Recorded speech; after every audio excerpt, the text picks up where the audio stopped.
Hello friends, welcome to my channel. चलो आज के बनाई सांबर।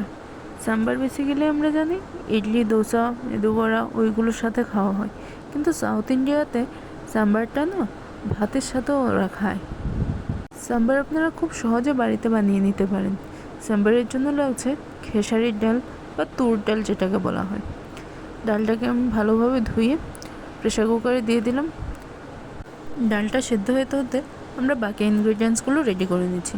নিয়ে নিলাম স্বাদ মতো লবণ, 1 চা চামচ চিনি, আর এভারেস্টের যে রেডিমেড সাম্বার মশলাটা আসে সেই মশলাটা আমি নিয়ে দিচ্ছি 2 চা চামচ। আর তার সাথে সাথে আমরা অন্যান্য সবজি, আপনার ঘরে যা যা সবজি অ্যাভেলেবেল থাকবে আপনি সেই সবজিটাই দিতে পারেন। আমি এখানে নিয়েছি পটল, কুমড়ো, আলু, টমেটো, কিছুটা তেঁতুল, আর তার সাথে পেঁয়াজ কুচি। চলুন এখানে বলে রাখছি, যারা এখন আমার চ্যানেলটিকে সাবস্ক্রাইব করেননি প্লিজ প্লিজ প্লিজ আমার চ্যানেলটিকে সাবস্ক্রাইব করে নিন এবং পাশে থাকা বেল আইকনটিকে প্রেস করে দিন, যেন আমার নতুন ভিডিওর আপডেট সবার আগে আপনি পেয়ে যান। চলুন এবার রেডি করা যাক।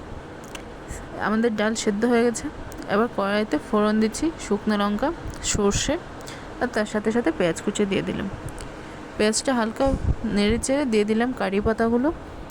কারি পাতা মাস্ট, সাম্বারে সাউথ ইন্ডিয়ান ফুডের কারি পাতার ফ্লেভারটা একদম মাস্ট।